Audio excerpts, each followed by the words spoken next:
management and then we plan that, yeah. Yeah, that's a great insightful question. What really came out of the flood, so there's an emergency operations center that gets up and running anytime there's any type of disaster. So in Loveland's EOC during this flood, there was a Bureau Reclamation engineer there 24/7 during the whole day. And so so that helped us correlate. We knew what they were doing, what they were seeing, and how they had to operate their dams so that, say, Lake Estes doesn't fail. That would be much worse. So that was, and really what came out of that for the future was it was great learning for everybody. And we finally got to know the players, like who's doing what, who's responsible for what, that we may not have known that all that well going into the flood. So now, like for the Bureau Rec that manages that dam, for example, I know who to contact now. Whereas before, I probably could figure it out, eventually you can find the right people. But then, so it helped build relationships that probably were not all that solid before. And so now, and we know how that dam operates now. And so we can account for those kind of things in the projects that we build. And then Northern Water is a big part of that also, because they manage a big chunk of that system. And so we know the folks at Northern Water. And we can all work together to understand, like, they have operational things that we need to take account on how we should design the project. Did you know? Yeah, emailed again. You could grab lunch is ready. You grab that.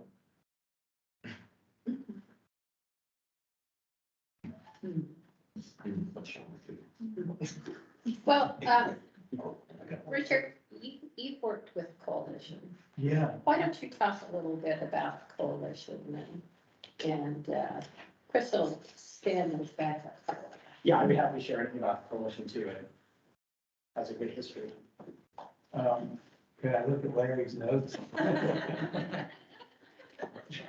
He just talks about how good coalitions are and just some of the projects that you all have done with the Big T Coalition. If I give a little 2-minute history of where this coalition came from. Yeah. Set you up for. Yeah. Okay. So the coalition, the Big Thompson Watershed Coalition started because of the flood. So flood occurred in September 2013. October 2013, I get a phone call from a group of concerned citizens. They were fly fishermen. They say, would you be willing to come to a meeting at Elkhorn Fly Shop in Loveland? We just want to talk. Like, there were some folks who were around in the 76 flood. They're particularly thinking the canyon. And they saw how CDOT repaired things then and how the highway was rebuilt. And so the immediate red flags for them was they can't do it the way they did it last time. And so they have valid concerns. So this meeting got together. It was about, I don't know, 8 or so folks at Elkhorn Fly Shop, bag of cookies on the table. And it was just people talking like, what can we do to make sure everybody, the right people are talking so that this gets done better, because they know there's going to be a massive restoration project that come out of all this work, particularly again in the canyon. And that one meeting then morphed into a group, and then some phone calls bring in a bigger group, and pretty soon you're having every 2-week meetings with every government agency, anybody who had any hand in doing recovery work, from federal, state, local levels, plus private citizens. So that it created this a working group, so everybody was at least talking to each other and coordinating. From that, the same group of people that made this initial phone call and meeting at the fly shop said, well, we need a coalition just to see this through. And it was informal, but it started with, we called it the river, it was the Big Thompson River Restoration Coalition, because it was really focused on just restoring things to get us back to hopefully something better. That group then became very successful, and there's lots of different grant funds available that government agencies couldn't go after, but a nonprofit can. And besides the fact that nonprofit was representing citizens more than, say, Bureau Reclamation, they have their mission. They're going to restore, do things a certain way. Well, citizens have a different viewpoint. Landowners may have a different viewpoint. So that's what came out of this coalition. It was landowner driven, but still invited in local and larger government agency folks who are concerned about it, are working on moving forward. Created a nonprofit, changed the name to the Watershed Coalition, because it wasn't too long after that, they realized, like, well, it's not just a river, there's lots of other things that are, even if all you care about is the river, it's a whole watershed that impacts that river. If there's forest fires in the basin, that's gonna impact the river. I think the coalition's received well over $10 million in a variety of grants, both river-related, flood recovery-related, to fire, forest health-related. Of course, we've had some big forest fires the last few years, so that is driven some funding. There's 2.5 full-time staff at the coalition. So it's a legal nonprofit. They have paid staff, and it continues to grow. And it's primarily grant funded, but there's now efforts of local communities seeing the benefit of the coalition and how it benefits everybody. So the local communities are also getting on board to help fund the coalition, because it's a different aspect of how you can get work done, is using a nonprofit, really citizen-led group that you can with an agency. Second, you started, Richard? That's great, Chris. Nice work. I'll just add that Larry mentioned that the coalition has developed and is implementing 3 major river management plans and has completed 10 major river enhancement projects, including a major renovation of an agricultural stream diversion project to improve silt flow and allow unimpeded fishing.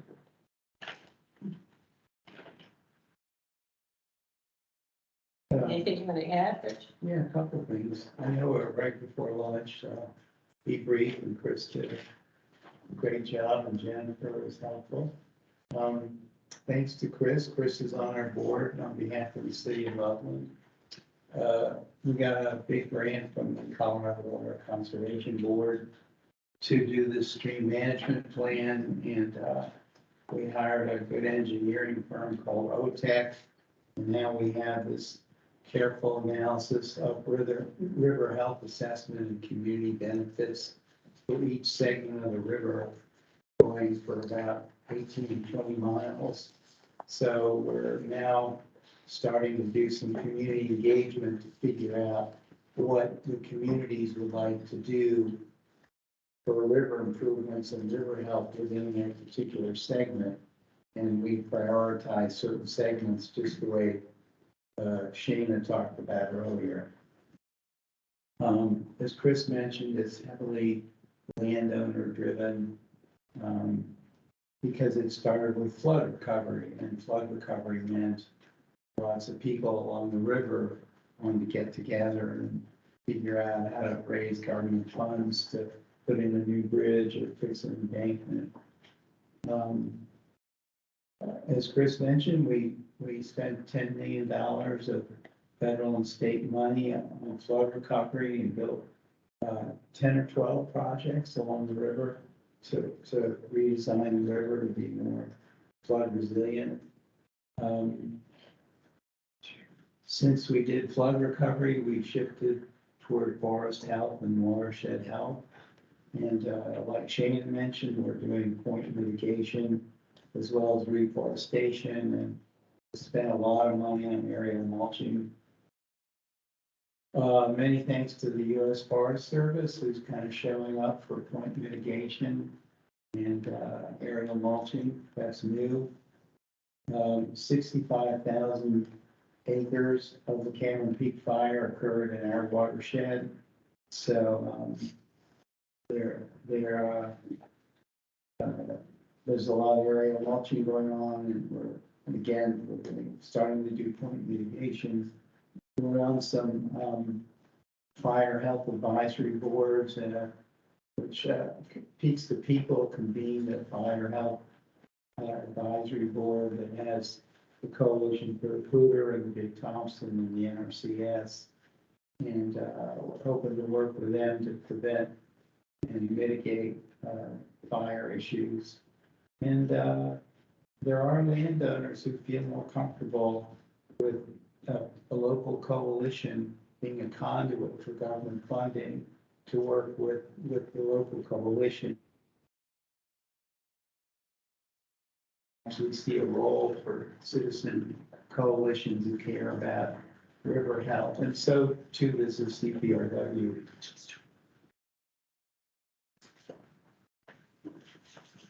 Richard, I Questions? wanted to mention in regards to that last piece that you just brought up about the outreach and community involvement. That's one of the barriers that we heard in 21 for both fires really, was US Forest Service or, I mean, even your, like your electrical co-ops. They see a tree that needs to be taken out because it's going to fall on the grid, cause a fire, and it's on somebody's property. Well, they can't just go on somebody, like they go on somebody's property, but most of the time they get chased off. And it's like, wait, this will help you too, protect your house, the property around it, and we will pay for it. And they didn't want them on the property.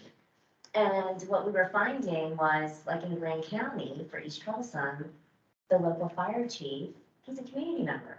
Everybody trusts him. So what do? They partnered with the fire chief, who everybody knows and trusts. And not because when the Forest Service tried to go, or when any of these other agencies tried to go, They people had were- shotguns. Yeah, they were like, we don't know you, we don't need you. And so that, you're right, like, these coalitions have done huge in that respect in that area. I mean, in the last 2 years, really, we give a lot of credit to them. And now we're trying to figure out, how do we pay them, right? To continue to be these navigators, because this is an ongoing thing. It's not just a one-time thing. And the other thing we're trying to help too is with like these FEMA, declarations, like, once the fire's done, look at all the other stuff that happens. And FEMA's like, well, the fire's done. Like, you can't go back to that. But it's like, but we can go back to it, because this is why you're having flash floods. This is why you're having debris flows and mudslides and all these things, right? Because people don't want to move. And our river is, got a lot more private land along it than the Poudre. I don't know the percentages, maybe Chris does. So most things we want to do along the river for sediment work, we have to go meet with landowners and negotiate easements or licenses and have meetings to get them to agree on what they want to do in their area. So I suppose in some way it's more labor intensive. But I think in the end, it's good for everyone, right? Well, and one of the things Larry brought up in his remarks was that it's also good for the landowners, because the landowners can't go to all these meetings, they don't understand all the ologists, as and so it allows them representation, and by getting to the point where you can hire a couple of people, actually be there, be those experts and attend those meetings. It's helpful also for the landowners. We, at Northern Water, we had the same thing on East Troublesome about private landowners, and it was a lot easier for employees of Northern to go talk to people than it was for the Forest Service. Right. Thoughts, comments? I just had one quick, Go ahead, Rob. good thing for Chris. Chris, can you explain how much money you got through stormwater for Big Thompson restoration? Because weren't you successful at city council to add a fee, and it totals $55 million? 35. 35, okay. Only 35. Yeah, so what Brian's referring to, so we had this master plan, the city council adopted that in 2018, but it was unfunded. So the next step is, well, how do you fund such a big, so not pennies we're talking about, it's really big money. And so started working on a financial plan, and there's different ways to try to fund these type of projects. Grants are certainly a big part of that, but it won't cover everything. We can't get that many grants. And so the primary way these type of master plans or river projects are funded, particularly in cities and communities, is through what is called a stormwater utility. So Fort Collins has one, Greeley has one, Loveland has one, I don't know if Windsor does, you know. So, stormwater utility is essentially a funding mechanism, it's an enterprise fund where citizens pay it's a use fee because every lot, every property has runoff that goes to a system that somebody's got to pay to run and maintain and fix that. So there, everybody has on your monthly bill, if you're in the city limits, you have to pay a stormwater utility fee. And it's a couple bucks up to $15, depending on how large your lot is. So what we proposed and council ultimately agreed to with it was to increase the stormwater utility fee by a certain amount per lot size to incorporate the river work under stormwater utilities purview. Places like Boulder, for example, that's already was built into their stormwater. And so Loveland was a little unique is that when Loveland's utility was formed, it excluded the river. In fact, it was specifically excluded the river. That was in the mid 80s, so probably short-sighted, but that was mid 80s and that was fine. That was a start for them. And so we got that changed so that the river corridor is now included within the work the utility does, and then adjusted the fee structure to account for this. And so it's $35 million over 30 years. So it's not like when you can come up with $35 million all at once. But it's I think the average increase for a single family residential lot was $4. So it's not a big hit on people's pocketbooks. And so last summer, City Council unanimously approved that. So we now have a funding structure to start implementing this work. And you could bond against that? We can bond against it.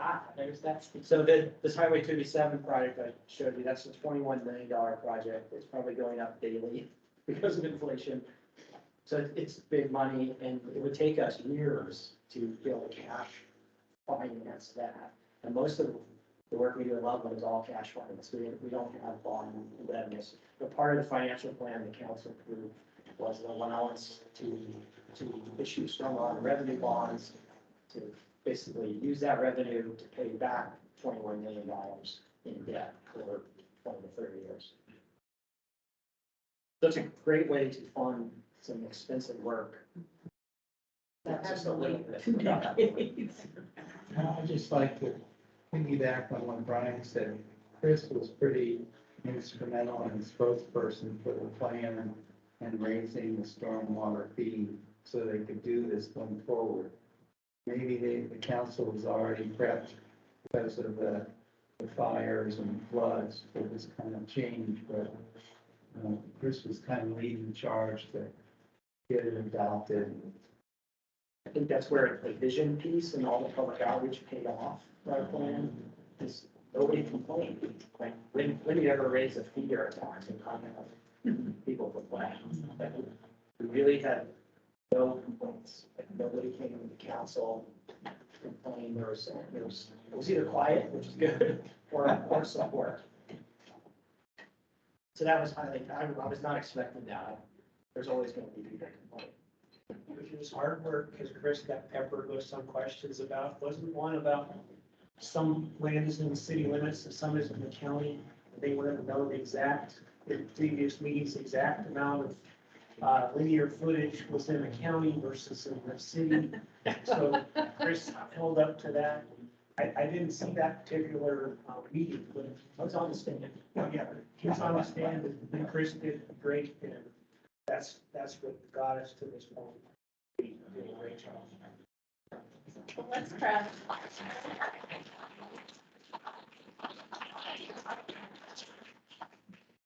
We kind of were off and on again with Larry, so we told him to go take a nap.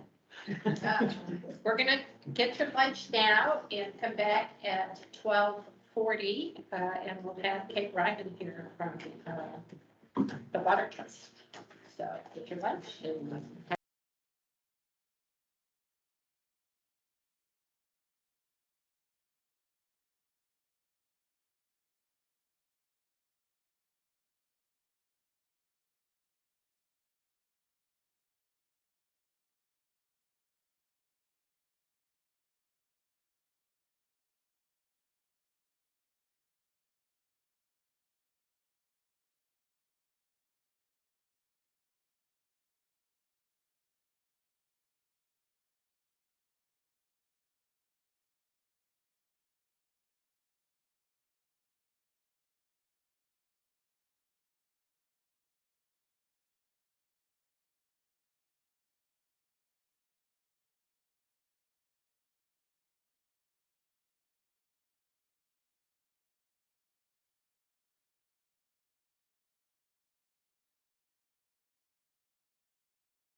and Director of Programs for the Colorado Water Trust.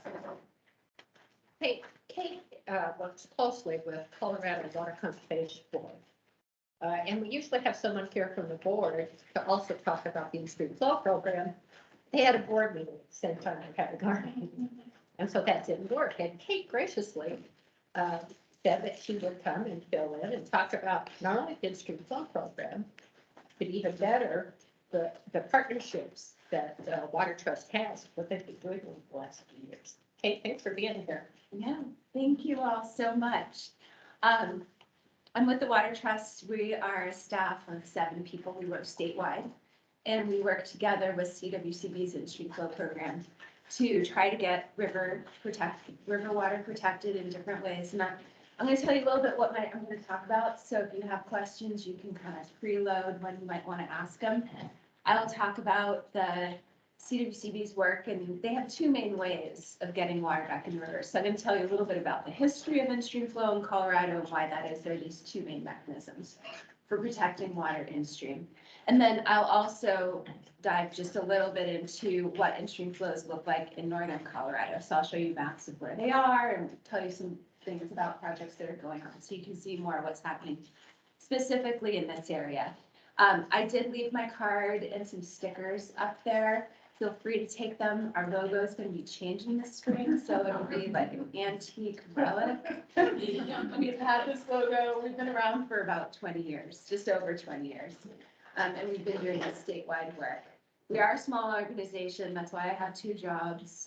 Most of us do a lot of different work since we are a nonprofit. But the idea of it, the Water Trust initially, was to put together something that's very, very professional. We are a nonprofit, but we're modeled on what water lawyers and engineers do, which is often to work with private clients to acquire water for their clients to use for that purpose. And back in about 20 years ago, they looked around and they saw what the CWCB was doing and said, I think we can really amplify that. So let's start this nonprofit. And I started off my career working with one of those attorneys and working on some of the CWCB and Colorado Water Trust first projects. So what we do is really, it's rooted in history and those 2 ways that the state of Colorado has for protecting water as a water right in our rivers. So if you think about Colorado's history, we're the centennial state. Back in 1876, we had a constitution that provided for water rights to be adjudicated for a number of purposes, mostly for irrigation at first, and then by the late 1800s and early 1900s, we started to have water rights adjudicated for different purposes. And there were already conflicts on our rivers at that time because so many water rights had been appropriated from our rivers and streams. So in places like the Cache la Poudre, there was already conflict between water users. A lot of the water had been claimed as water rights that look like paper documents once you go to water court. So fast forward to 1973, and the environmental movement starts to happen nationwide. The state of Colorado looked around and did what it frequently does when it comes to water and different environmental matters in particular, and said, well, let's take a little control here and let's make sure we have a program for protecting water in the stream. And let's not upend our system of decreeing water rights. Let's instead dedicate to one of our existing state agencies, the Colorado Water Conservation Board, the ability to appropriate water rights for in-stream flow uses, which was really great program, but do keep in mind that that was 1973, and back in late 1800s, early 1900s, we did already have a lot of that water over appropriated. So the state's in-stream flow program has been in place for now nearly 50 years. It's doing a great, great job, but a lot of those water rights are pretty junior in nature. And so what the CWCB can do now is it can not only go out and make junior appropriations, which have a priority date post 1973, because that's when the program started. They can appropriate water rights and they can also acquire water rights, which is to go out and say, you know what, let's work with these users on the Cache la Poudre or somewhere else who already have water rights. And we were literally buy or lease or gain some interest in using their water rights for in-stream flow and protecting them in the stream. And it's only the CWCB that can do that in the state of Colorado, by the way. So, the city of Fort Collins or Greeley or another government entity can't do that, but they do work closely with the CWCB to get this done using their existing process. And I just want to hit on, while we're here on this slide, this is a map of all the existing in-stream flow water rights in the state of Colorado. You notice a lot of them are on headwater streams. And the reason for that is there's actually water available for appropriation on those headwater streams. I'd say, one of the big drivers of not having as many in-stream flow water rights out in eastern Colorado and even a lot of western Colorado on the bigger rivers and streams, that's where things really are more significantly over appropriated. So there maybe isn't water for the CWCB to go out and appropriate. And that's what makes the CWCB's second way of getting water acquisition a little bit more important. So when the CWCB does either an in-stream flow appropriation or an in-stream flow acquisition, so a junior appropriation or a senior acquisition, one of the first things they do is go to their board. So the CWCB, of course, is a big state agency. It has a lot of staff located in Denver, located all around the state now. And then they also have a board, and the board is comprised of people who are appointed from different areas of Colorado, as well as some state representatives. And they look at data, they're presented with information by their staff about why we might want to have the state appropriate or acquire an in-stream flow water right. They work often very closely with Colorado Parks and Wildlife to do that, which provides them with this biological data. And I will note, there's also some really interesting groups statewide who are not a state agency who can provide this kind of data or recommend to the CWCB that it should do an in-stream flow program on a certain stream or river. And so that's become very important over time. But historically, it's been CWCB working together with Colorado Parks and Wildlife to provide that biological reality check of here's what streams and rivers really need. And then what this board does, which I think is really important, and we don't talk about it a whole lot, is it's a board. And so they make what lawyers would call a quasi-legislative decision over whether water should be appropriated on a stream or acquired from a senior water user. So quasi-legislative sounds really wonky, but what it means is it's a decision, right? It doesn't have to be based on the biological data. It can be a decision because the people of Colorado want this, or the people in a certain basin really don't want this. There's a lot that goes into this decision-making that's not purely whether the environment should be protected or not in that area. And it's a really important thing. That's part of CWCB's and the state's thinking back in 1973 was let's create a system that is very much controlled by our board and the people of Colorado working collaboratively or not, depending on their desires to say what they want for the environment. And then what they will do is decide if they want a water right. It can be for water to protect water in the stream up to certain levels. They can either preserve the water in a certain stream or river to a reasonable degree, and that's for those junior in-stream flow appropriations, or when they acquire water now from a senior water right user, either by lease or by purchase, permanent acquisition, they can do not only a preserve rate to protect water in the stream, they can do an improve rate to protect water up to a greater volume and a greater rate in the stream. So that's more protective.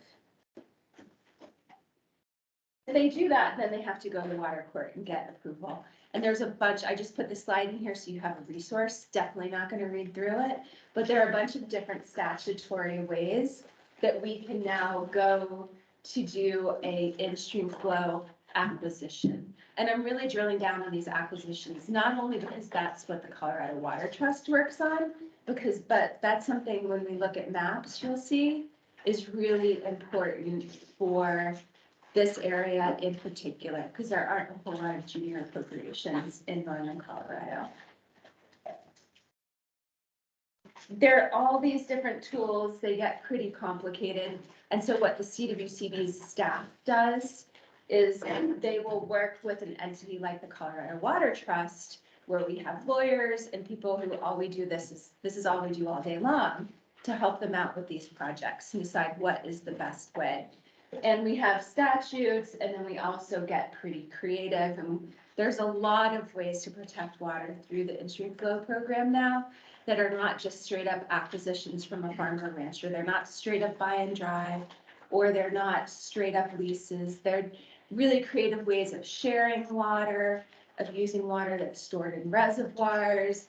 You know, it's just people working with these tools over time who said, like, how many different ways can we put together this menu of options? And there's a bajillion different ways to do it. So that's what we do. I'm gonna move now, I think, into a little bit more of the mechanics of how this is done. But I want to make sure if anybody has questions, they got the opportunity. Sometimes I speak a little bit quickly. I would just add that Colorado was the first state to recognize in-stream flows within the fire appropriation. Yeah, and not only are we the first, but we have this really strict way of doing it, right? Like, not everybody can go out and do that. Only the CWCB can do that. But it's worked really pretty well. We have a lot more flow protected than just about any other Western fire appropriation state. Yeah, Forgive me if I missed this. So the CWT is like a subject matter expert for in-stream flows, and the CWCB will refer stuff to you to advise them about whether to do it or not. Yep, that's exactly right. We're subject matter experts. We get funding to do this because we're nonprofit from foundations, from individuals. We also have a large contract with the CWCB. So we can work as contractors on this acquisition piece and figuring out like what tools are to be used. But the other thing that we do that's really important, because the CWCB is a state agency, they don't have quite as much capacity as we do historically to travel around to all sorts of different meetings and meet with people. We just have the time, because this is all we do, right? So we form really good relationships with water users. And I think they feel that they can come to us and they trust us to say, hey, we're gonna keep everything confidential. You know, your water rights are extremely, extremely important to you, whether you're a municipality, whether you are a farmer or rancher, whether you're using your water rights for industrial power generation. So we'll talk with them and figure out these tools and then go to the CWCB, because then you get into this very public process, right? Things are discoverable under CORA, the Open Records Act, all this stuff. So we do all this behind the scenes work, and then we help the CWCB with that more public process as well. Question, this may be really dumb, so apologies in advance, but don't work in this world every day. Do you have to worry about or know the infrastructure underground on how water moves in these various client conversations and cases? Because I'm sure there's like ditches involved or pipes or rivers, and like how do you understand their infrastructure? We do a lot. I mean, when it comes to the engineering aspects of things, we have lawyers on staff. We're only 7. We have 2 lawyers and we have 2 more technical staff, and we all work together on these projects. And so our more technical staff in particular help us understand the infrastructure side of things, and as well as the hydrogeology, you know, like what about return flow situations and all this stuff. So now then, when you take a water right through the administrative process and Division of Water Resources or the water court process to change the use of the water right to include in-stream flow, then we've got all of that very, very finely tuned so that now this new use doesn't impact other water users on the stream. So it's a lot. And sometimes it's a hindrance to the projects. It doesn't make things easy, for sure. That it takes a long, long time to put projects in place. Years. Yeah. So then does the trust hold the right eventually, or does CWCB? Sometimes we hold the right, literally, like the title, the paper to it.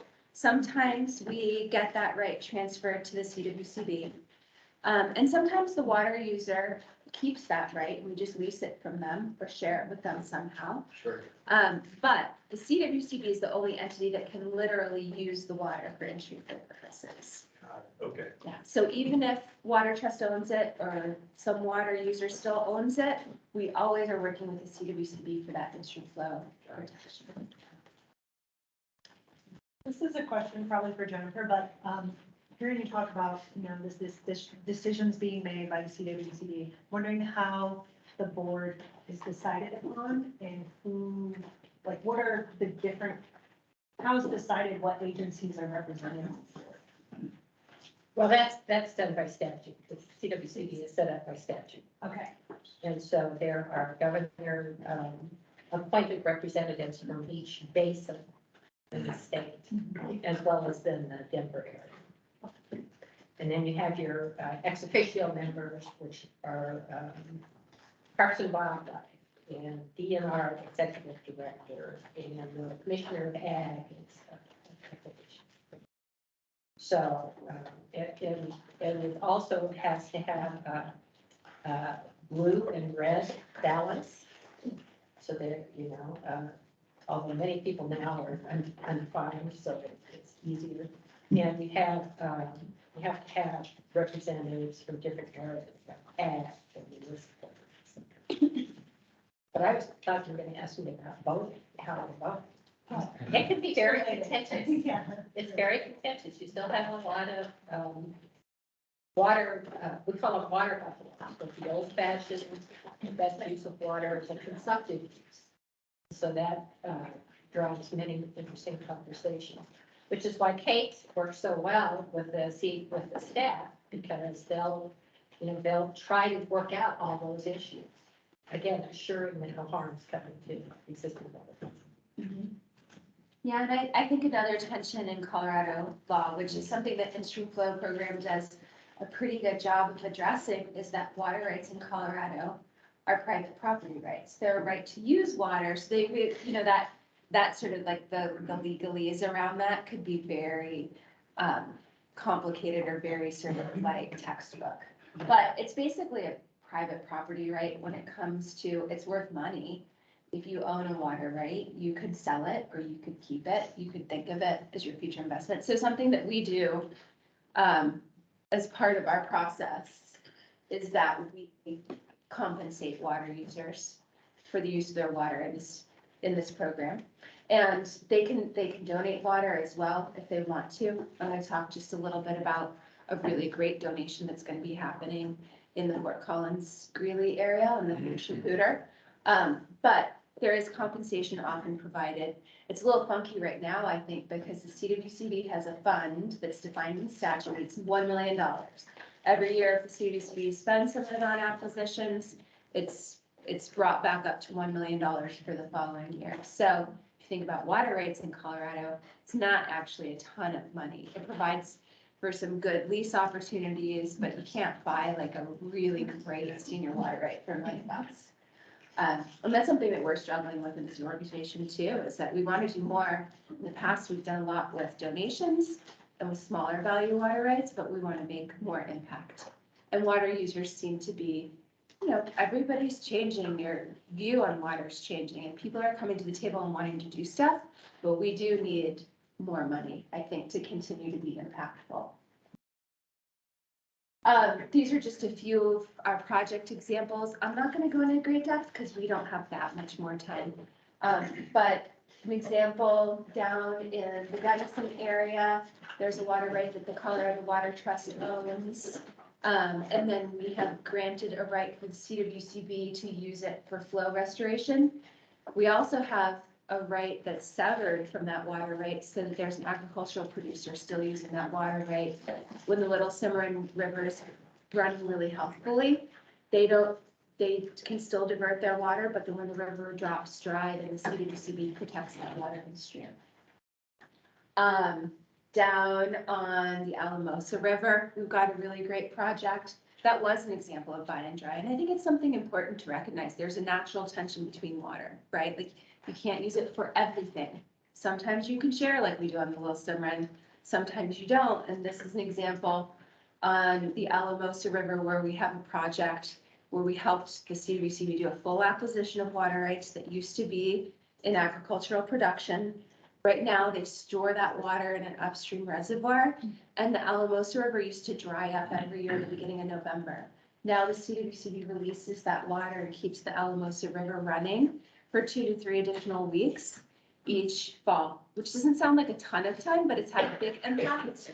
There was a bait and tackle shop at one point opened up in Capuline, and people said, oh, it's because there's more fishing, that's a good time for fishing. So who knows, it can have an impact on your local economy. Coates Brothers Ditch is down near Gunnison as well, and that's an example of in-stream flow lease. And I would say, I point that out because there is more leasing these days than permanent acquisitions. Maybe that's because there's only $1 million in the CWCB's fund, or maybe that's because people need to hold on to their water, but there is a lot of leasing that happens right now. Okay, this area. Here is a map that I pulled up, this DWR map viewer, something you can use really easily if you just go and Google it, go to the website, and you can see where in-stream flow water rights are decreed in this area. So the red are in-stream flow water rights. These are, I believe, all in-stream flow appropriations. So they were decreed 1973 forward.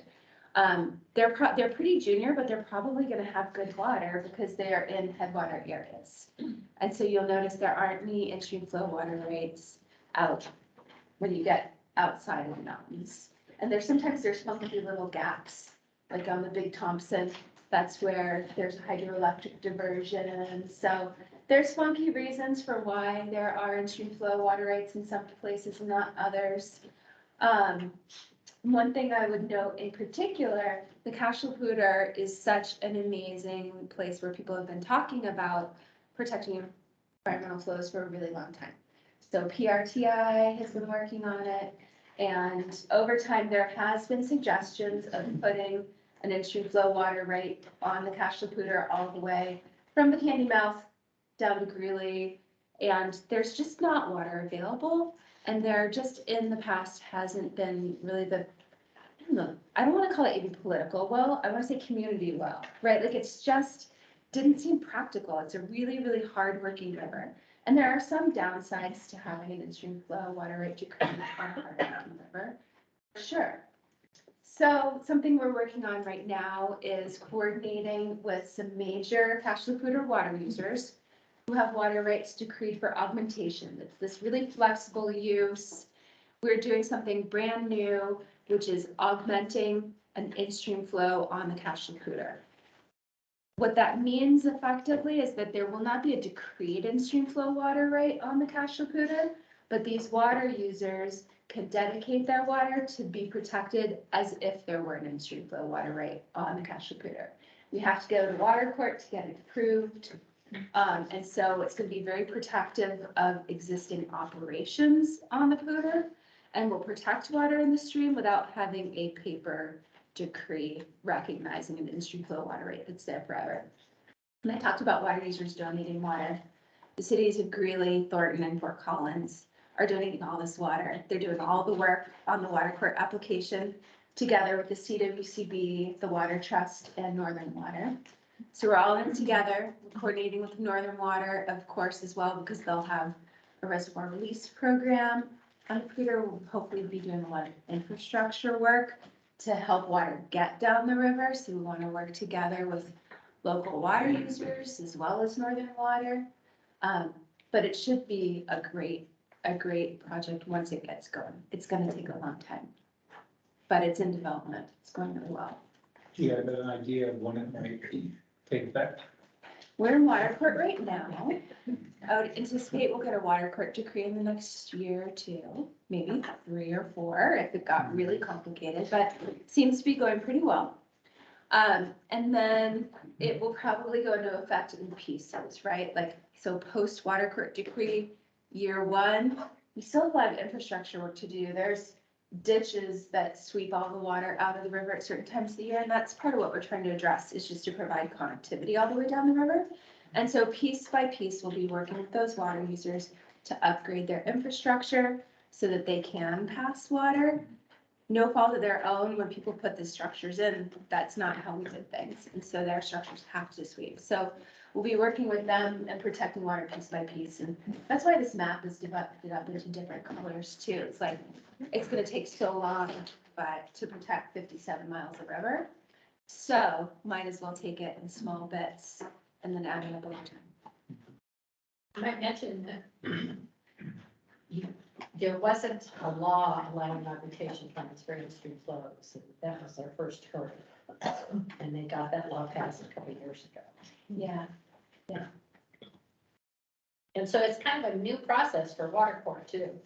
And remember in water court, remember what we heard, those decrees are like 99 pages. And everybody and his sister and mother and everyone comes in to those water court cases. So it'll be a challenge. It will be a challenge. Yeah. You mentioned that a lot of the deals are leases. If you had more money for acquisition, would there be less leases, or is it just a good policy idea to do leases generally more than acquisitions, or? I think both. We've had enough projects developed over 20 years that I think it is nice to have both. When it comes to, the water perk process that Jennifer was talking about, that takes a lot of run up to do that process and to get through it, but it takes just about that much work to do a lease as well. So when it comes to efficiency, I think it's better to do a permanent project. When it comes to supporting the community, maybe it's better to do a lease because people are keeping water in some of the uses that support the community, whether that's industry or agriculture. So I think a balance is probably best. And right now, there's not a balance because there's not enough money. I think so. It seems to have been the pattern for the most part, that the more resources we have, the more people we have, the more projects we have. It doesn't seem like we can have too many people doing it. Has that $1 million allocation per year been the same since 2001? No, it has increased since 2001, but it's a really good question. I don't know. Since I've been working in this field, that's 5 years. It's been the same. I don't think it was there from the inception. I think it took a lot of energy to recognize the need. I would imagine. It was Yeah. But really it's never handled been by staff. increased since the original amount. Yeah. Yeah. That's really the bulk. I wanted to mention recreational and channel diversions, just in case you're not hitting on it anywhere else, just because they're really important to Fort Collins. The Whitewater Park downtown is really great. There has been legislative effort to expand that program in the past, and I could see ways that would be really great for a lot of Front Range municipalities that cannot use necessarily in-stream flow water rights because of water availability problems, but you could bring environmental flows into your communities using recreation. But there probably need to be changes to that statute. So I just mentioned that just to throw it out there. Yeah, that's a recreational in-stream flows, risks are pretty unique. Because remember, under prior appropriation, you had to defer water. And so it was very trend setting that Colorado said, no, you don't have to divert water. But the only people who can keep it are CWCB. But then we have all these recreational interests, and it's huge on our Colorado economy. And so they developed a new law to take care of, try to deal with some of these water parks and things like that. Give us an idea of how many cubic feet per second is worthwhile. I know it's different for each river basin, but for Cougar or Big Thompson, do you have to have like, I don't know, 50 cubic feet per second to make a difference, or will 3 cubic feet? I think it's amazing, even in a really big river, 3 cubic feet per second can make a big difference. The reason being it fills up pools where fish are hiding. We're official move, like if the river's going dry, they move to wherever they can find water. So if you can fill up even some little teeny pools, it does make a difference. When it comes to like your return on flows, right, if you already have 50 CFS or 200 CFS in the river, 3 CFS, it does still, according to CPW, Colorado Parks and Wildlife's graphs, it makes a difference, but not as much of a difference, right? Like, Any questions, comments? Is the combination of the trust and the water board a model that's used elsewhere in fire appropriation states, or are we a little singular in that regard? interesting. There are nonprofits doing work that's analogous to ours in other states. I don't know what they're funding, if they work as closely together Sure. with their state, probably not, because it's like we were talking about, that it's interesting that only the CWCD can have an in-stream flow water right. But I think despite that, or maybe because of it, it works pretty well in Colorado. And so other places like Nature Conservancy does a lot of work in California, but they can own that water, so they don't have to work as closely with the state. Sure. Again, it's trade-offs. Yeah. Any other questions? Well, let's thank Kate. Just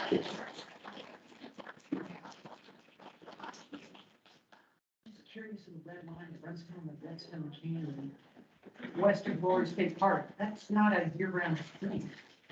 That's a national. It doesn't have to be a year-round street, if they can protect it for just a certain amount of time. Okay. And that's why it's headwaters work, because you could have a senior call, some agricultural entity lower down, but since it doesn't consume the water, it just goes. And that's why you can protect it.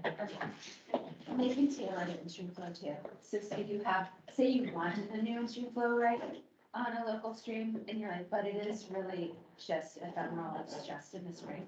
You could ask the CWCB to appropriate an in-stream flow right for just April through August or something, and no in-stream flow right for the rest of the year.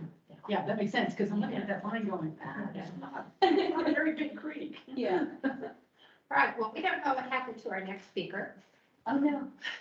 And so why don't we take a few minutes here and clean up after lunch, and if she doesn't come, then we'll just have a general session.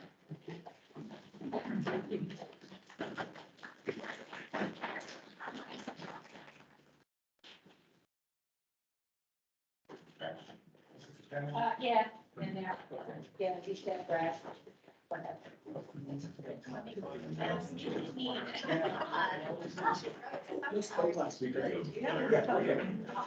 Take you anywhere. I know.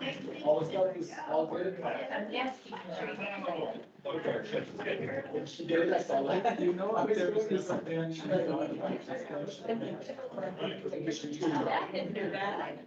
To just making sure.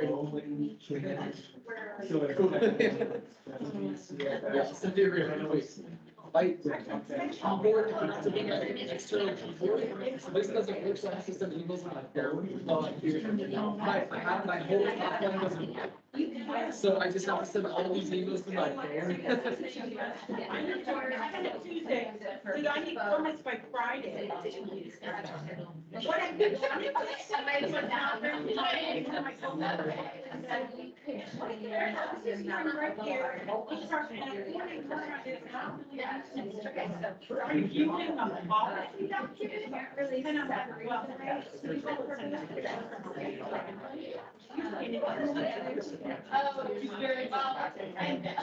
it's like, do you think we have nothing? Yeah, so I was a little, I was like concerned, and also like, maybe she just. No, that's not. We're gonna do this water rate message. I can remember when that's. I get all the lead texts. Because I usually fire feed, so I just get brain text sometimes. I know, at least I mean. Sometimes I say, it's like, well, stay in your house and lock your door. You know, like, "Ooh, It's not because-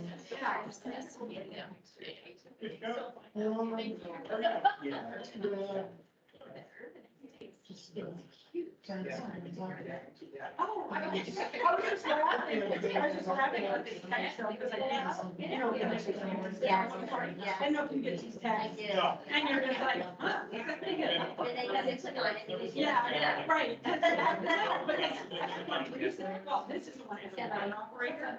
Yeah, and that order is like everyone. John and Karen. Because that's like it works, like you can have that up and it's just quiet. And boy, will that many times. And me and my operator.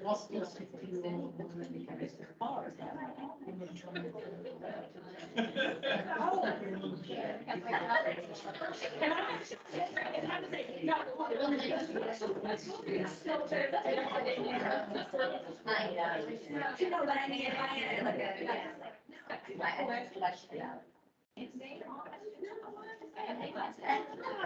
Exactly. Exactly, right. Yeah, my daughter. I'll get on new city forms.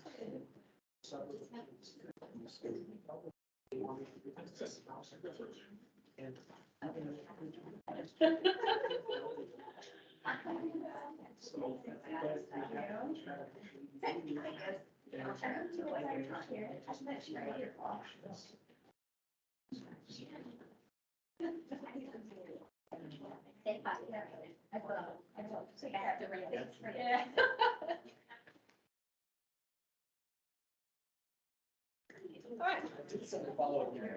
I just sent it a moment ago. So now you could have been an accident. There's always something going on.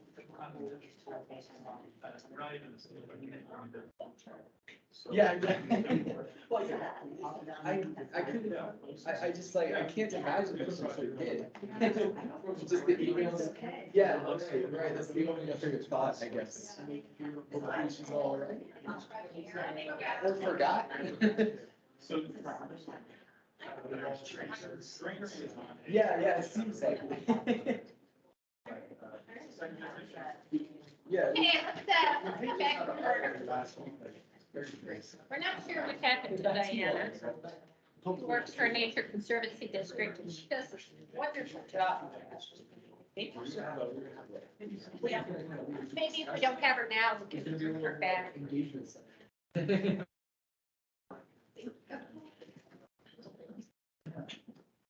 So what did you hear today that was the most interesting or thought-provoking? Go ahead, Brian. So the FEMA conversation of, build back exactly the way it was, is interesting because it's probably a given, but once you think about that, it sounds like really dumb to be set up that way. But the post-fire and post-flood reactions and restoration is just so important to make sure it doesn't happen again and before what has happened. So everybody looks at the event, what happens a week or two after, what happens after 5 years and 10 years. It was interesting, that conversation, 5 or 10 years down the road, still super important. Oh, and then to have the fire kind of come back through after. Yeah. That's, I hadn't thought about that. Well, and the thought, the one that just stuck in my head, and he said they formed the Loveland Stormwater District in 1980 something. And they just specifically excluded the river, and I'm like, this was it's less than 10 years after the 76 flood. It's like, wait, they already lose focus, because we joke about that. We made incredible strides at CSU post 1997. Because, when you have $100 million worth of damage to your campus from a flood, then everybody kind of thinks about stormwater for a while. But that fades, but it's unfortunate. It's like, do we have to have a deadly flood every 10 years to remind people that we really need to do stormwater work? I mean, it seems crazy, but that seems to be the. Well, and with climate change, I mean, one of the things they're telling us is that these extreme events are going to be more plentiful. You know, so not only are we getting hotter and drier, which reduces our snowpack and increases consumptive use, it's these extreme events are part of our life. I mean, you look at California with all the atmospheric rivers it's been blessed with, and you look at the East Coast right now. You know, New England is just underwater.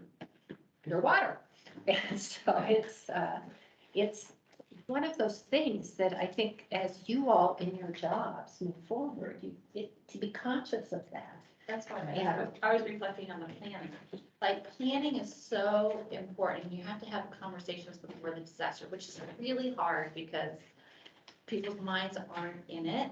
But if you don't have the plan, then to take advantage of the FEMA money right away when it's available or any of these things is really difficult to do. So if you lose decades, in the whole process, we're constantly getting pushed back. You don't need another plan. You don't need to stop planning. You have enough You're just plans spending already. You're just spending, and the point of needing a plan is the fact that, no, actually, you don't have all the information that you need to have. So that planning is so important.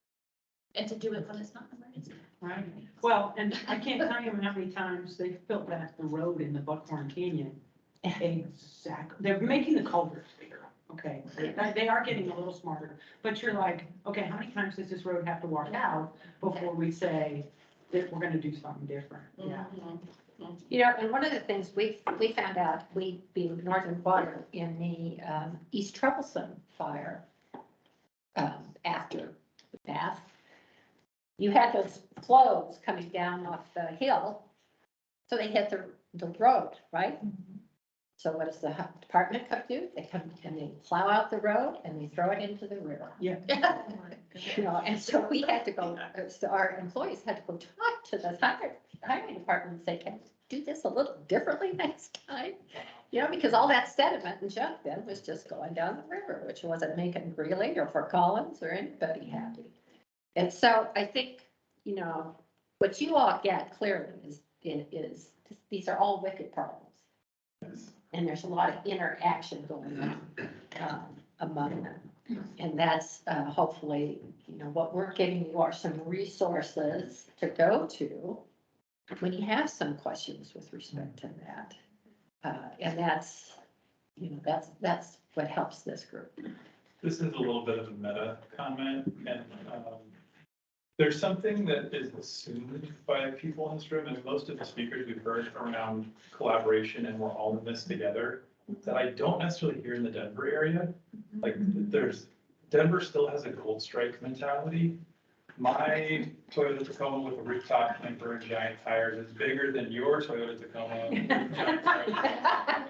And I get even worse gas mileage and I'm out of it. Yeah, I will get to the 7 camp spots before you get to this, you know.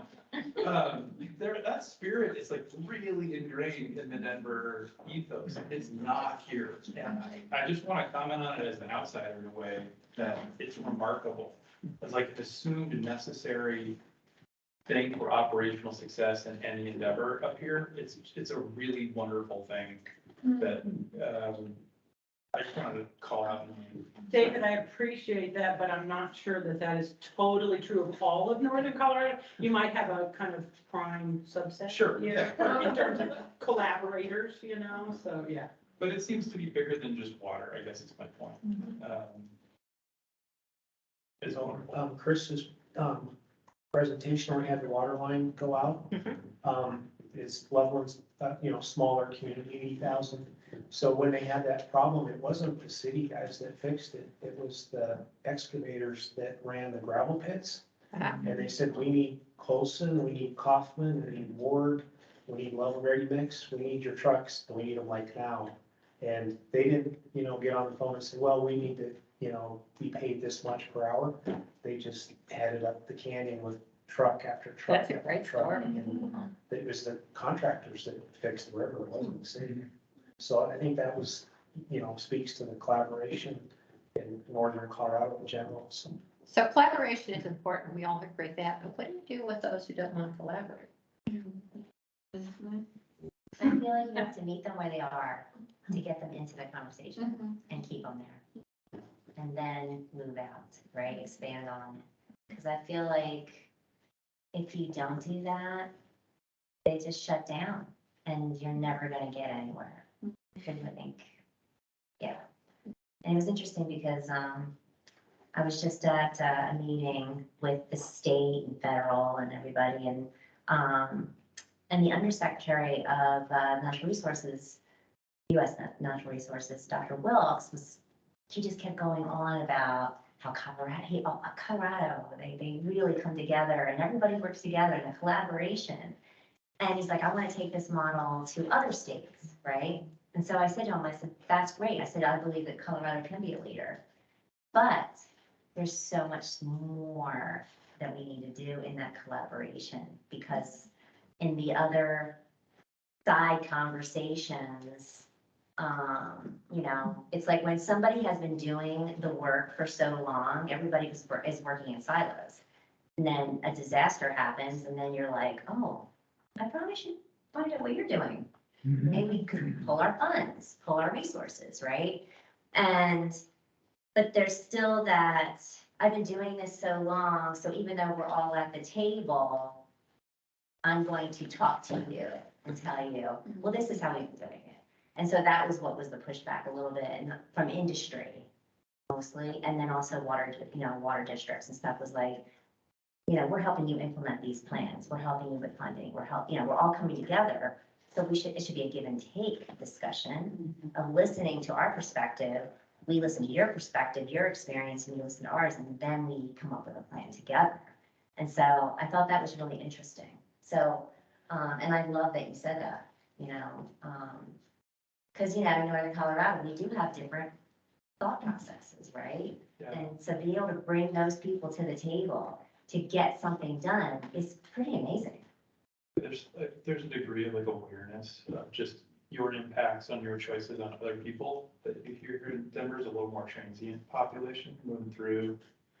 I don't know. That's a good point. Yeah, I was gonna ask if there's what role education or outreach campaigns have on that aspect of, or if it's more like a transient population thing and people are moving in and out and they just don't know as much about water issues or aren't as invested in collaboration. I don't know. I grew up in a family of readers, so like I was forced into learning. My uncle is in water rights and chairs the Arkansas Basin Roundtable, and so, you know, like just from a very early age, it was like, you will read books, you will know these things, you know. I'm not a very good person to answer that question. Well, and it's interesting because at CSU, we deal with a very transient population. Yeah. We turn over 90% of our or 25% of our population every year and 90% of it every 4 years, right? And so, and outreach is really, really hard, especially to 20-somethings. So, I wouldn't, if you're over there nodding, he's one of them, okay? Be clear. Those that stay care though. Okay, yeah, that's right, he's graduate student, so yes, but I wouldn't say they don't care, it's just really hard to get their attention, really, really hard. So I don't know that outreach is the right, is necessarily For right. the long-term community matters. Correct, They are very. correct. But if you're dealing with a transient population, it's yeah, it's really hard. Well, there's always been a healthy tension too between Greeley and Wells County, you know, we call Centerra sometimes Switzerland. And that's, it's true, right? So he goes well beyond water, but you think that did it start with water? Maybe so, right? You could potentially argue that. And so there is a lot of investment on both sides, and when we come together, whether it's here or there in Switzerland, there's a lot of investment for a strong northern Colorado, and water's a huge piece of that. There's still, you know, you can still feel some of the tensions, you know, the historical tensions, like between Greeley and Fort Collins. You can definitely, we're on around now, but the tensions between the east slope and the west slope are high because the Colorado River pressures are pretty, are forcing that in. And so you see, when you're around here enough, it kind of all cycles. I always hope when I think of these circles, that at least maybe it's like a spring that we're at least going up a little bit. Sometimes we go down. But that's, it's been, it's interesting because some of those territorial type positions are really difficult. And David, that's one of the things in Denver. The West Slope forced Denver in the 70s, maybe it was the 80s, to put a line around what community, where they were going to serve, what water they were going to serve, to keep them from expanding their water use. And it's called Senate Document 80. It's this huge agreement that Denver made, and it's called. And then Denver drew what we know as the blue line, and the blue line was where Denver would stop treating or providing water. Do you mean Denver water? Denver water. Okay. So then we have, then you have Arvada, and you have, all these Littleton, and you have all these other entities, Westminster and Portland, that had to get their own water supply. And so we have these little silos where it's my water and I'm going to protect it. And one of the things that I've been trying to advocate is we loosen up on that a little bit. We start sharing infrastructure. We start sharing water rights. In the prior appropriations doctrine, there are, if you have Transmit Mountain water, underwater law, you can use that water to extinction, which means you don't have to worry about return flows. So that fully reusable water can be quite an asset in joining people together and being able to then use that water in different places. Claire, do you want to talk a little bit about StratOps and? Yeah, I actually wrote a note, like, maybe I should talk about water StratOps. Yeah. So just a little bit of background, the Community Foundation in Northern Colorado, about 10 years ago or so, started convening at the request of City of Greeley and Fort Collins, a group of city managers, city mayors, and mayor pro tems for Loveland, Greeley, Windsor, and Fort Collins to get together quarterly and talk about regional issues without their other elected officials there, without their staff, without citizens, just the people before me held space for them, and we would come up with agendas and get them breakfast, and they would talk for an hour and a half or so every couple months. Well, out of those conversations, transportation, housing, water became really elevated conversation topics for them, and in looking at solutions and how to move forward and learn more about each of those regionally, not just within their one towns. They asked the water utilities and water district providers to meet and do some strategic planning. And they used the tool called StratOps, which is kind of a OtterBox spin-off strategic planning process. It can take 3 days, or in our case, through almost 3 years, 2.5 years, to go through a strategic planning process for 13 water providers in city government. So it was everyone from City of Fort Collins, Loveland, the Elko, Fort Collins, Larimer Water District, Windsor, Norton is not in there. And they met with some facilitators over the last couple of years and came up with an action plan and some priorities on things they wanted to work on. That was in about last June, July. I joined the foundation around last May and started going to the meetings and helping them with this work along with our president, Kristen Todd, and really trying to get them off center. They had really plateaued. They were paralyzed. So talking about collaboration, we were really striving for getting a coalition of the willing to move forward, get off that high point, and really start working on things. So there were some conversations around, should we open the group up to other people, like chambers of commerce have been knocking on the door. They want to be involved representing industry. I'm wondering if, Kate would have been wanted to be involved with the Colorado Water Trust and other partners. But in the end, they're still around 13. They've added a few communities. Bertha's attending now, Timnath, Wellington. We're trying to get Severance to participate. And they just went through a process of the last 3 meetings, so December, January, February, maybe into March, of really identifying who they are and what they are. They've outgrown the strat out process. We've got them at the table. We don't want to lose that momentum. They have a letter of engagement and agreement, and they pay dues to participate, and then we use those dues to pay for our time and professional facilitator to keep it even more neutral. So we're updating a letter of engagement right now. They should be signing it by April, and they're gonna be invoiced for dues in the next couple months, and we'll be paying again.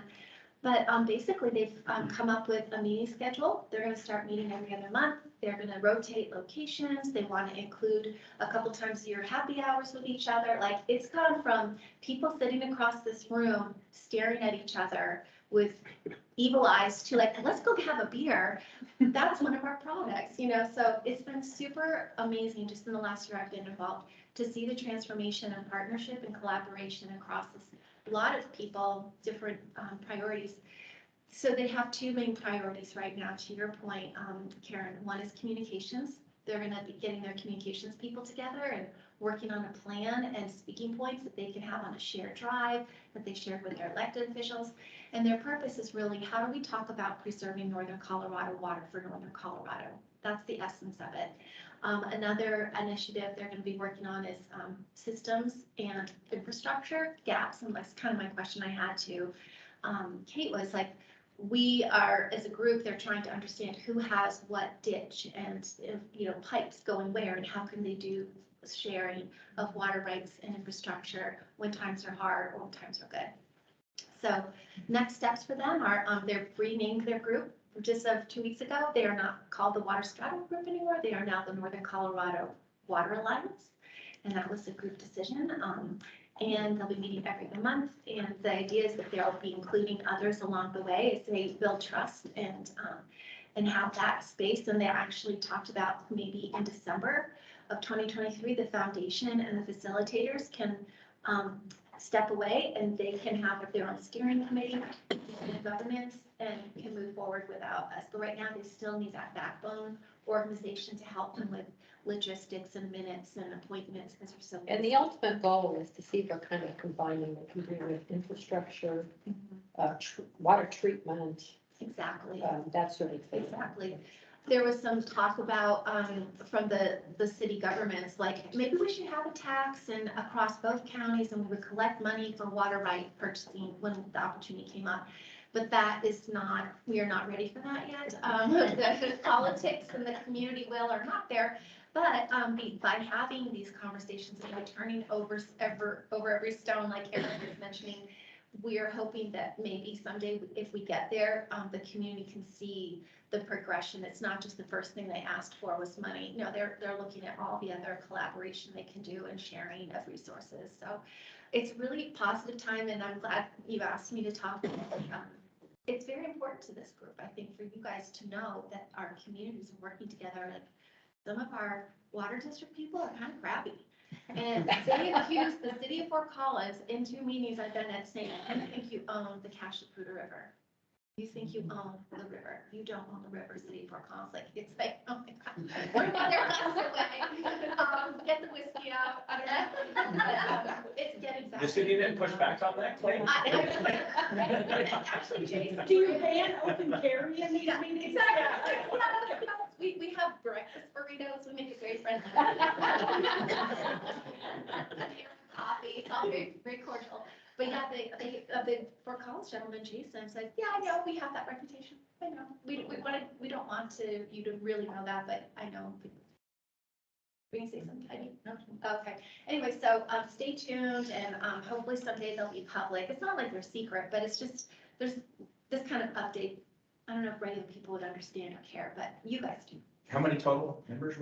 There's 13 core members, but now it's about 25 people coming to meetings. And Sean Chambers is a huge leader from the city of Greeley. And then another leader is Shane Hale from the city of Windsor. Huge champions of this work and very helpful. Thank you. That's an update. Yeah. Other thoughts about today? How about how are you all going to stay in touch? And what are you going to take back from this class, other than it was a great class? Of course, I expect that of all those evaluations. But the challenge in past classes are we've created a bond and we all then go back to life. And so I want you to think about that. You know, the Water Center and the foundation could say, okay, we can have a happy hour for everybody. But that's easy. But it's really your interests that you wanna further. And I'm just hoping the connections you've made in this class will help that. I mean, you've got a list of everybody's contact information. You got that in your notebook, and that can be very invaluable as we move forward. Jennifer, do you ever do alumni events?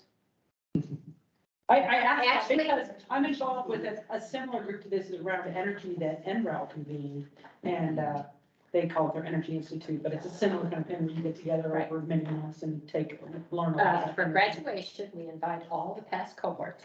Well, they have events once a year that they invite all past cohorts, and it's not necessarily graduation, it's more like a happy hour. Right. Well, this is graduation. Okay, all right. You're supposed to be happy at the event. Oh, okay. Very happy, and we're very fortunate that this group is well known in the work that the foundation has done. The people who were at graduation last year, this beautiful place, and they've agreed to donate it to us again. They donated. Where's that?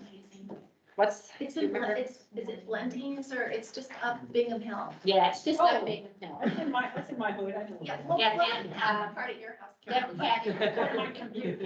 one of the past cohorts are a brewery. Someone who worked at a brewery, so we get all of our beer. And it's just, that to me is just kind of that heartwarming piece of all of this. When we get in trouble with speakers, we look to the past cohorts and say, can you come in? You know, and that's been really helpful. Richard? I remember, Ray Caraway, used to have lunch every couple months, and he would talk about getting together the city managers. And the first thing they tried to build relationships around was the trail, the Cooper Trail, Fort Collins to Greeley. And he was saying how hard it was to bring them together and just talk about getting the trail through. That was the first goal of his trying to get them to collaborate. And to listen to Claire, they're now doing far beyond the trail. They're doing housing and transportation and maybe water. So it sounds like over 10 years, it's collaboration is growing. And that reminds me of a book by the management consultant Stephen Covey. It's the title of it is Change Happens at the Speed of Trust. Exactly. Exactly. And we all know that trust takes time to build. And the second thing, and I'll quit, I used to hear Sean Cronin, left bank, St. Vrain, talk about the flood of 13, and he said, you know, just like Chris did, one thing I learned from this is I got a much richer Rolodex now. You know, I know who to call at FEMA, I know who to talk to in Denver and Fort Collins, and the relationships are much richer because we had to talk to each other for a while. So to David's point, I do see some progress in more trust and collaboration. Yeah. How about you guys? Can you back up there? I did a homework blurb on this, I don't know, 5 or 6 months ago, but I sometimes think about the difference between limits and scarcity. I haven't read a lot about that, but scarcity has a connotation of like zero-sum game and fear to it. And maybe the conversation is predominantly around limits, recognizing limits, and then those impacts on one another, as opposed to scarcity, which has a market at first kind of feel to how respond in a scarcity situation. Yeah. That's as far as the thoughts of dance. I'll go after that. So there's a scarcity and the abundance mindset, right? So I feel like up here we have much more of an abundance mindset, like we can do this together. We have high hope, we have high faith in each other. Yeah. Whereas I've lived in the Denver metro area before too, it's very much, you know, competition on all material things all the time. That's a ton of hearting.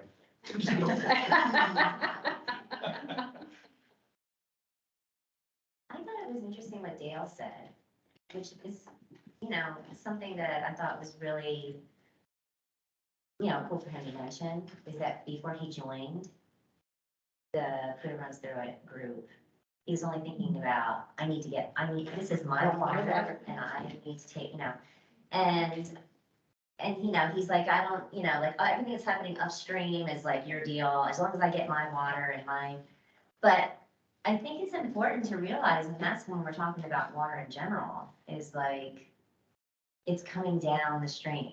So what's happening up here is going to affect the person down here, whether you want to know about it or talk to that person or not. It's probably best to have a relationship with that person, you know? Yeah, I mean, just being in environmental policy discussions, you know, there's a lot of externalities that can happen. If you're not at the table, just like he said, he missed a meeting and he was like, it was really important that I should have been there.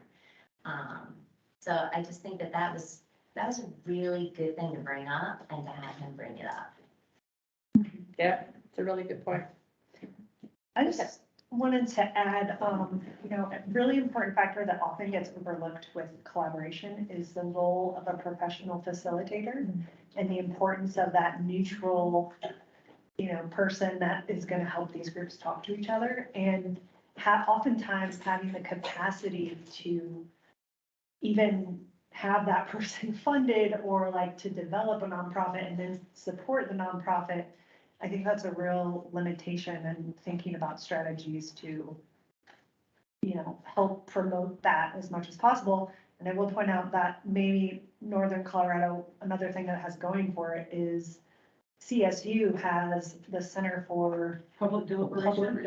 I was just saying that when you were talking about that, they do some great work. And they're churning out students literally that have these skill sets that are then, you know, plugging into Northern Colorado and helping people do these discussions. So. Yeah, But they will come and facilitate your meeting. Our first meeting, Martine talked about that. Yeah, the two good points of what she said is Claire and the foundation should stick as being the collaborator, because the good thing, all the cities are about the same size. But if you did that in Denver water has been 25 times the size of any water, including Aurora or whatever you want, or Colorado Springs. Denver water is just huge. And they have the resources and the money. And they have the resources, the money, so they kind of take over those groups. But even with that, I would say it's better that the collaboration and the service that the community foundation provides, I say just keep doing it. So nobody takes over the meeting or whatever. Yeah, because like Brad Wind attends these meetings and he's very conscious that he has a lot of weight in that room and he tries to temper it and not act like the one that has all the answers. He's very much a really good listener. Who is he? He's the head of Northern. Okay. Brad, you got a couple. Okay. Yeah. To go. Yeah. Are y'all talked out? Thank you very much for your participation. Thank you. You Where do we need turn in our to permission sign slip? the permission slip. Sign this, instead of And a meeting, I can come grab them. And Ben will send And out we'll your tickets. expect an email from you with directions. Hopefully very soon, yes, Okay. next week, I'd say at latest, considering it's the week after. So, It's a week from Friday. yeah, a week from this Friday, so yes, next week at the beginning. Next week, beginning of the week. Beginning of the week. Send an email after this. Can you give her a start? Yeah, have a good one. Well, Thank you. he's really good about netting me when I. Thanks, everyone. Leave name tags, please, as always. See next year if he forgets this. Probably a new stuff. Can you break away that? Awesome. Thank you. And I'm like,